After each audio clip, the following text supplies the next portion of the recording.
first saw the advertisements for My Hero Academia, I was a little bit turned off.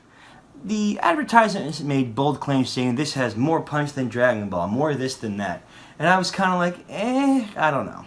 But eventually, I did end up watching the show, and I was very impressed. It's still ongoing at time of filming. It is currently on its 3rd season, and I would highly recommend you watch this series if it's something you're into.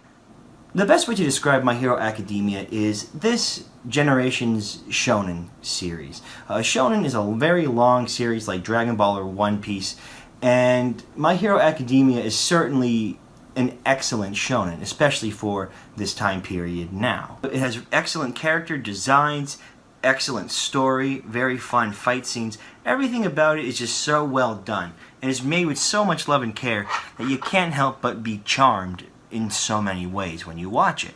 But I do think that one of the best parts of the series is its protagonist, Midoriya. Now Midoriya, I feel, is one of the more relatable shonen characters that we have seen in quite some time. The basic plot is that the world has this thing where people have developed superpowers. So about 80% of the world has this thing called a quirk. Now a quirk can be like shooting fire at ice, or using electricity, or like running really fast, or like turning into an animal. There's hundreds of thousands of millions of quirks, and about 80% of the population has it. So of course, becoming a superhero with all these people developing powers developed into a profession. And the best superhero is All Might.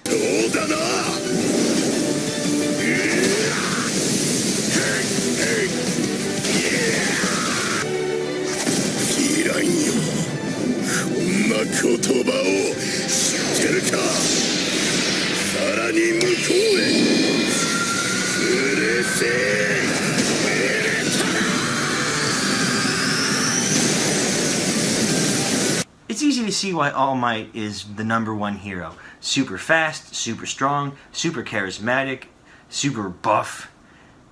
He's the kind of person that can rally people and people would get behind. And in the series, he is referred to as the Pillar of Hope. And like so many people, Midoriya idolizes All Might as his hero, his #1, his favorite person. And because Midoriya idolizes All Might so much, he wants to be a superhero too. However, unfortunately for Midoriya, he doesn't have a quirk. Nothing at all. He's just a normal kid. But he is still determined to fight past this and become a hero anyway. So one day, Midoriya ends up meeting All Might, and All Might saves him from getting attacked by this like goo monster thing. And Midoriya is like so proud, he's so happy. Then he asks All Might a question.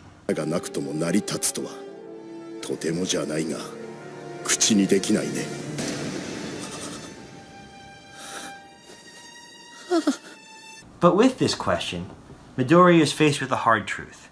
Without superpowers or any quirks, it'd be almost impossible for him to be a hero. Now some plot happens. Midoriya tries to save a friend who's being attacked by the same sludge monster, even though he has no quirks, and then All Might comes in and he saves him, and Midoriya is like, oh man, I'll never have superpowers. But then All Might sees that even though Midoriya had no powers, his body reacted on its own and went to go save his friend who was in danger of dying. And All Might was so inspired that he decides Midoriya is going to be the next #1 hero. So All Might trains Midoriya, he teaches him about the quirk, and then he passes it down to him. Now I would like to put that segment in perspective.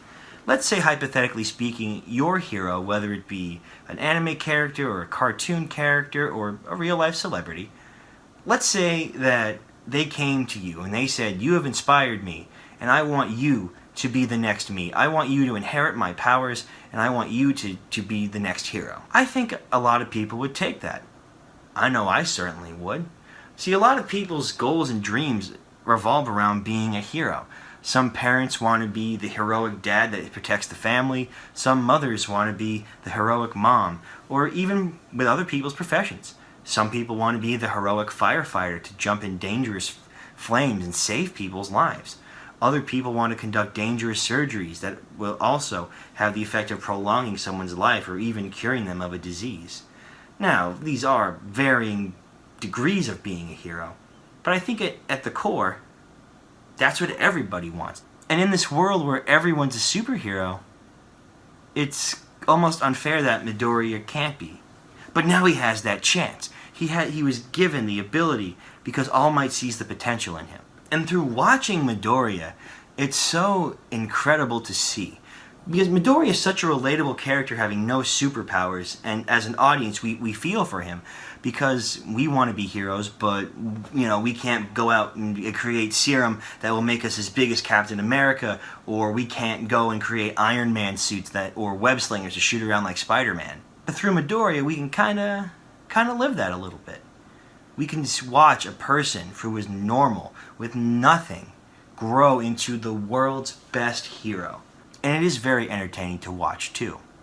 Now, one kick about Midoriya's quirk, now named One for All, is that it comes at a cost.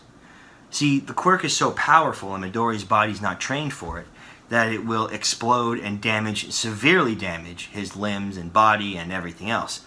So it takes him some time and practice to learn how to use it properly. Now, one of the most notable scenes of the series is in the 3rd season when Midoriya is fighting this character named Muscular, who has the ability to increase his muscles by overlapping them on his body. And Midoriya, he breaks both of his arms during this fight. But even with a broken arm, he still manages to defeat this gigantic man. And it's just so inspiring to watch, because even though he has a broken arm, he still pushes through incredible pain, causing irreversible damage to his body to protect this kid that is being attacked by the muscular guy. And as we watch Midoriya grow from this, geeked out nerd to true hero, we feel like that could be us too. Now, I'm not saying that we can go out and create, and do incredible feats like building Iron Man suits or web slingers or anything like that. But maybe if we try to find our own way, try to find what special abilities we do have, even though they may not be controlling ice and fire or combusting hands, maybe we can make the world a little bit better too. So I'm happy that I gave My Hero Academia a chance. I highly recommend it. If you want to watch a very wholesome show that makes you think about what it really would take to be a genuine hero, or you just want to watch an entertaining show with great characters and great fight scenes, My Hero Academia is definitely the show for you. The road to becoming a true hero may be difficult, but I'm looking forward to seeing what Midoriya is going to do in the future. Thank you guys so much for watching. This has been another episode of Kirk Talk, and I will see you guys in the next one.